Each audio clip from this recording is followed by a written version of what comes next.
இயற்கை விவசாய மாநாட்டில் பங்கேற்க கோவை வரும் விவசாயிகளின் பாதுகாவலன் பாரத பிரதமர் நரேந்திர மோடி அவர்களை வருக வருக என அன்போடு வரவேற்கிறார் கே வசந்தராஜன், கோவை தெற்கு மாவட்ட முன்னாள் பாஜக தலைவர்.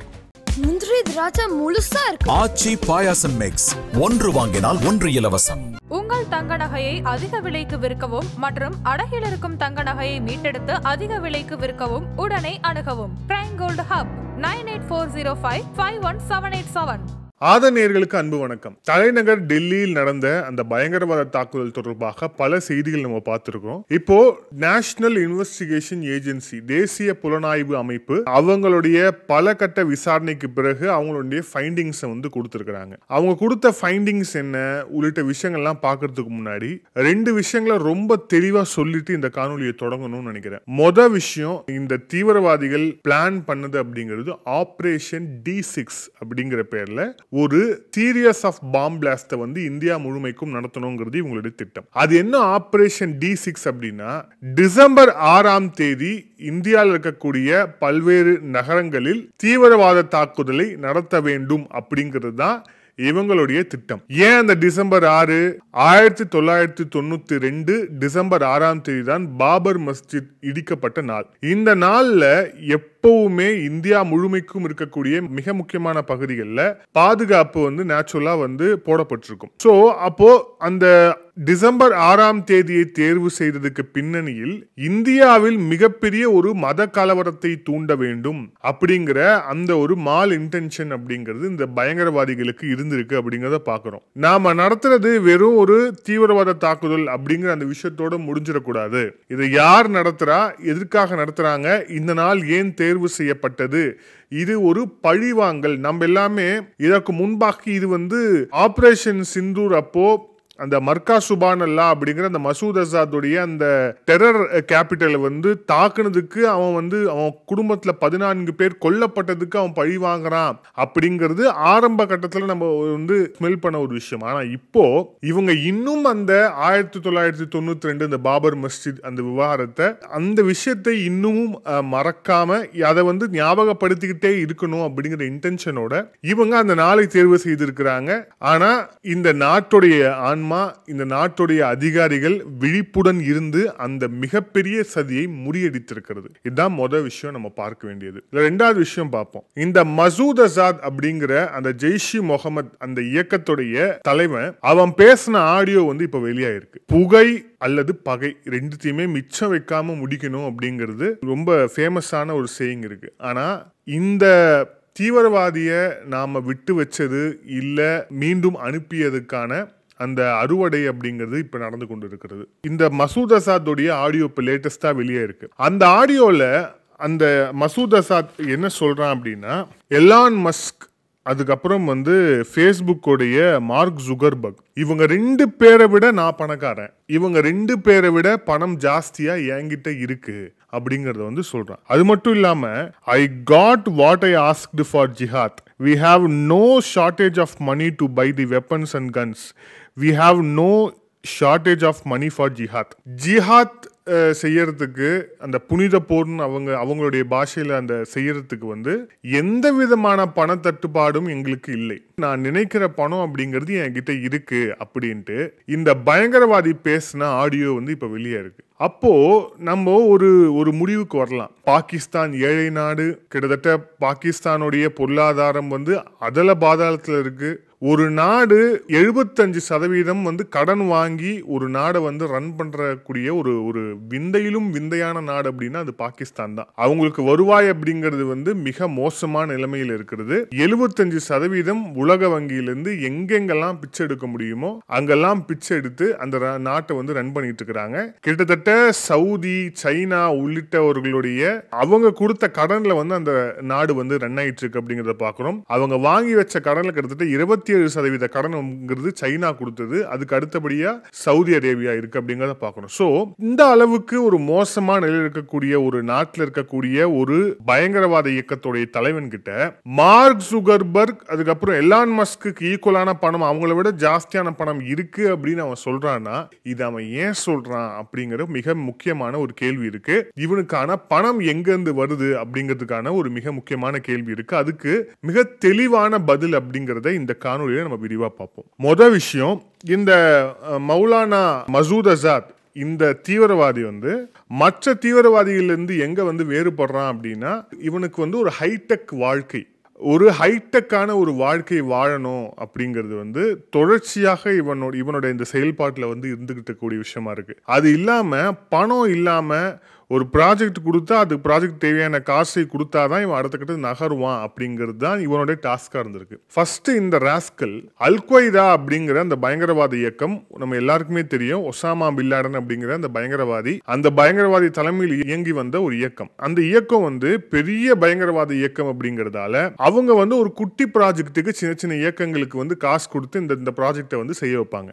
இது ஒரு பெரிய நிறுவனங்களுக்கு கீழே பல சிறு நிறுவனங்கள் இருக்கும், அவங்களுக்கு கான்ட்ராக்ட் விடுவாங்க இல்லையா, அதே பேஸ் தான். சோ அந்த மாதிரி ஒரு ஒசாமா பின் லாடன் ஒரு குட்டி ப்ராஜெக்ட் எடுத்து செஞ்சுட்டு இருந்த ஒரு ராஸ்கல் தான் இந்த மசூத் அசாத். ஆனா செய்யறதுக்கான காசு அப்படிங்கிறது அவனுடைய கொள்கை பாகிஸ்தான், அதாவது நான் சன்னி இஸ்லாமியர்களுக்காக இயக்கம் கட்டி நடத்துபவன், நான் பாகிஸ்தான் முழுமைக்கும் ஷரியா சட்டத்தை அமல்படுத்த வேண்டும் அப்படிங்கறதா எங்களுடைய கோரிக்கை, ஆப்கானிஸ்தானுக்கும் சேர்த்துன்னு சொல்லிட்டு இந்த டைலாகுலாம் ஒன்னும் குறைச்சல் கிடையாது, பெரிய லிஸ்டே இருக்கும். ஆனா உண்மையான அந்த இன்டென்ஷன் அப்படிங்கிறது இந்த காசு சம்பாதிக்கிறது அப்படிங்கிறது ஒண்ணு. ரெண்டாவது அந்த வெறி, மிக குறிப்பாக இந்தியா மீதான, இந்தியர்கள் மீதான அந்த வெறி அப்படிங்கிறது தொடர்ச்சியாக இவனை இயங்க செய்து கொண்டே இருக்கிறது அப்படிங்கறத பாக்குறோம். அதுதான் இப்ப இந்த ஆபரேஷன் D6க்குமான ஒரு விஷயமா மாறி இருக்கு. ஓகே, இப்போ எலான் மஸ்கை விட ஜுகர்பர்கை விட என்கிட்ட காசு ஜாஸ்தி இருக்குன்னா இவனுக்கு எப்படி காசு வருது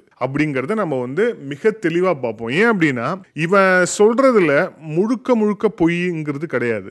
மிக நிச்சயமாக அதுல எவன் யார் என்ன சொன்னாலும், அவங்க பொய்யே சொன்னாலும் கூட அதுல ஒரு 10% 15% உண்மை இருக்கும். அதே மாதிரி இந்த நபர் சொல்லக்கூடிய விஷயம் முழுக்க பொய் கிடையாது, அதுல கொஞ்சமா உண்மையும் இருக்கு. அந்த உண்மை என்ன அப்படிங்கறத பார்ப்போம். மொதல் விஷயம், இவங்க இந்த இந்தியால இந்த தாக்குதல் நடத்தணும் அப்படிங்கிறதுக்கு பெண்களை பயன்படுத்த வேண்டும் அப்படிங்கிறது ஒரு திட்டம். ரெண்டாவது, இந்த திட்டத்துக்கு மூளை செலவை செய்து இந்தியர்களே பயன்படுத்த வேண்டும் அப்படிங்கிறது ரெண்டாவது திட்டம். அவங்களுடைய விரலை எடுத்து அவங்களுடைய கண்ணியை குத்தணும் அப்படிங்கிறது தான் இவங்களுடைய இன்டென்ஷன். பஹல்காம்ல நம்ம பார்த்த தாக்குதல் அப்படிங்கிறது பாகிஸ்தான் ஆக்குபைட் காஷ்மீர்ல இருந்து தீவிரவாதிகள் நடத்திய அந்த தாக்குதல் அப்படிங்கிறது. ஆனா இப்ப இந்த தாக்குதல்ல இந்த விஷயமே வேறையா இருக்கு. மிக குறிப்பாக பெண்களை இந்த தீவிரவாதத்துக்கு பயன்படுத்த வேண்டும் அப்படிங்கிறது முதல் விஷயம். அதற்காக இவங்க என்ன பண்றாங்க, குறிப்பா இந்த ஜெய்ஷ் முகமது அப்படிங்கிற பயங்கரவாத இயக்கம் என்ன பண்றாங்க அப்படின்னா, தௌஃபட் உல் முமினட் அப்படிங்கிற ஒரு பேர்ல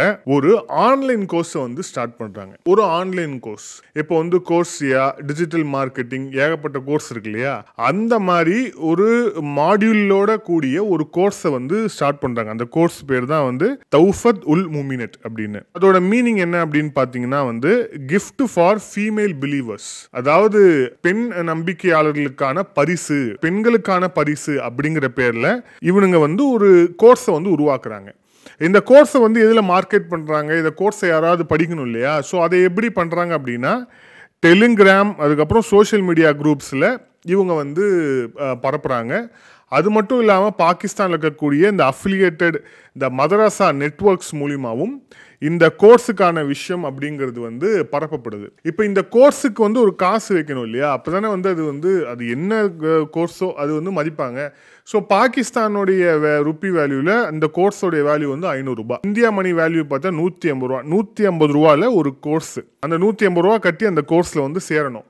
அதாவது பெண்கள் அவங்க நீங்கள் ஒரு ஸ்பிரிச்சுவல் ஜேர்னிக்கு போகணும், ஆன்மீக தேடலுக்கான ஒரு பயணம், உங்களுடைய ஆன்மீகம் இன்னும் தெளிவு பெறுவதற்கும் நீங்கள் இறைவனை அடைவதற்குமான ஒரு வழியை நாங்க காமிக்கிறோம் அப்படிங்கிற பேர்ல தான் இந்த மூளை செலவை அப்படிங்கிறது நடந்திருக்கு. ஸோ இது இப்போ இந்த ஆன்லைன்ல இந்த கோர்ஸ் ஸ்டார்ட் பண்ண பிறகு அந்த சோஷியல் மீடியா பயன்படுத்தக்கூடிய பெண்கள் கொஞ்சம் கொஞ்சமா இந்த கோர்ஸை படிக்க ஆரம்பிக்கிறாங்க.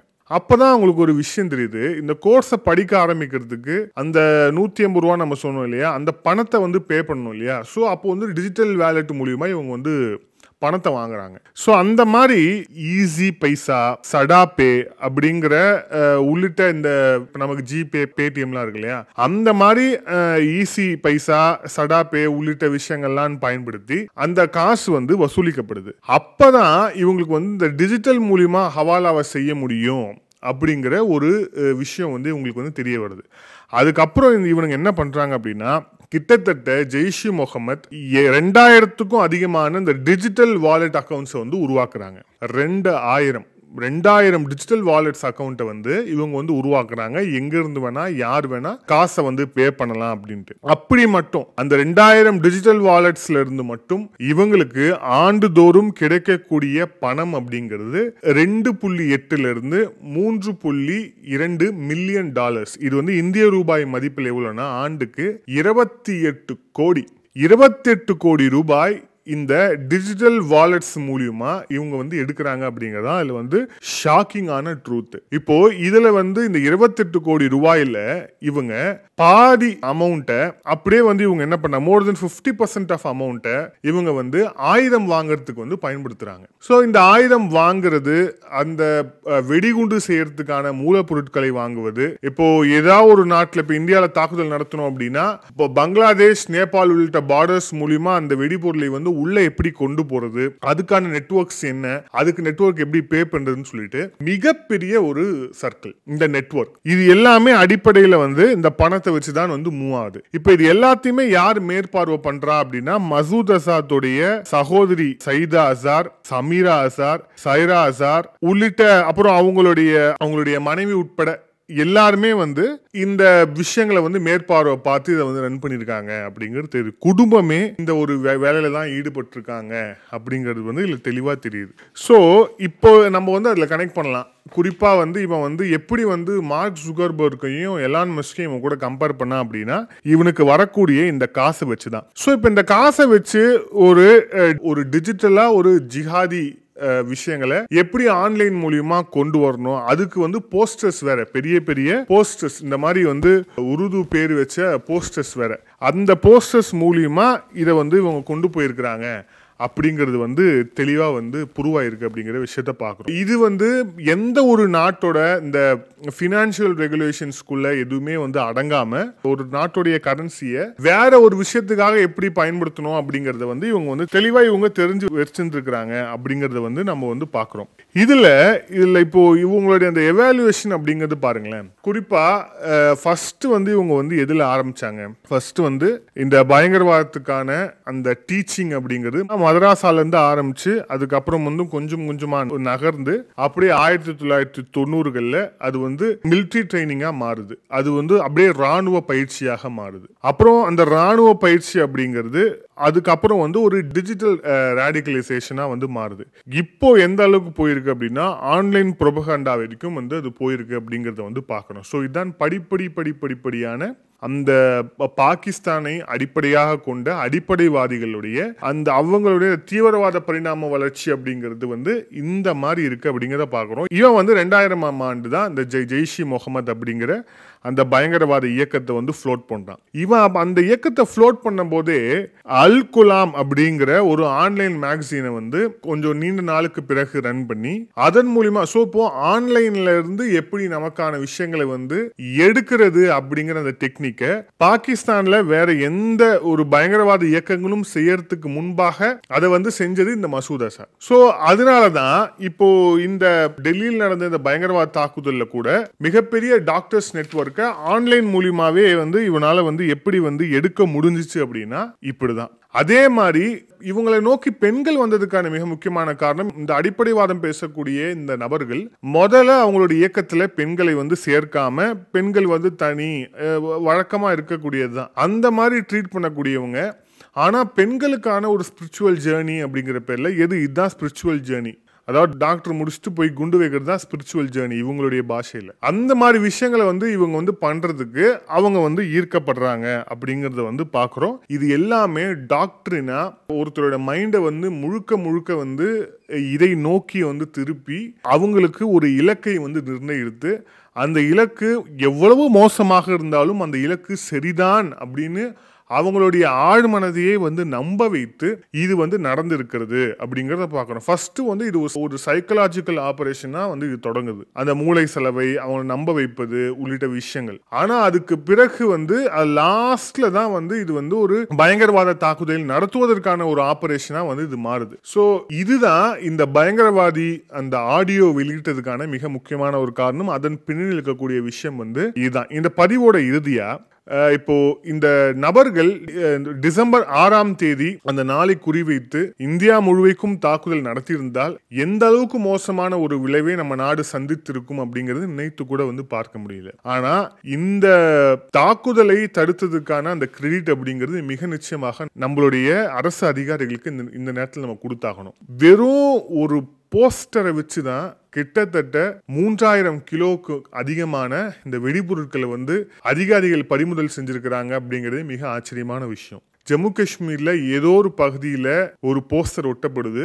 அந்த போஸ்டர் ஒட்டினவன் யாரு அப்படிங்கறத வந்து அவனை வந்து 24 hours அவனை சர்வேலன்ஸ்ல வச்சு அவன் கூட இருக்க நபர்கள்லாம் யார் யார் அப்படிங்கறத கண்காணிச்சு அவங்க எல்லாம் எங்க போறாங்க அப்படிங்கறத கண்காணிச்சு அவங்க எந்த யூனிவர்சிட்டியில இருக்கிறாங்கிறத கண்காணிச்சு அந்த நபர்கள் தங்கி இருக்கக்கூடிய அந்த ஃபரிதாபாத் இந்த அபார்ட்மெண்ட்டுக்குள்ள போய் அவங்க வந்து அதிரடியாக வந்து ரைடு பண்ணும் போதுதான் கிட்டத்தட்ட 3000 கிலோக்கும் அதிகமான வெடிபொருள் இருப்பது அப்படிங்கிறது கண்டுபிடிச்சிருக்கிறாங்க. ஸோ ஒரு அதிகாரியின் விழிப்பு ஒரு அதிகாரி மட்டும் இல்லை, பல போலீஸ் அதிகாரிகள், குறிப்பாக வந்து ஜம்மு காஷ்மீர் போலீஸ், ஹரியானா மாநிலத்தோட போலீஸ், குஜராத் மாநிலத்துடைய ஆன்டி டெரரிசம் ஸ்குவாடு, இந்த பிரிவுகளை சேர்ந்த எல்லா அதிகாரிகளும் ஒரே நேர்கோட்டில் இருந்து இந்த விஷயத்தை சக்சஸ்ஃபுல்லா முறியடிச்சிருக்கிறாங்க.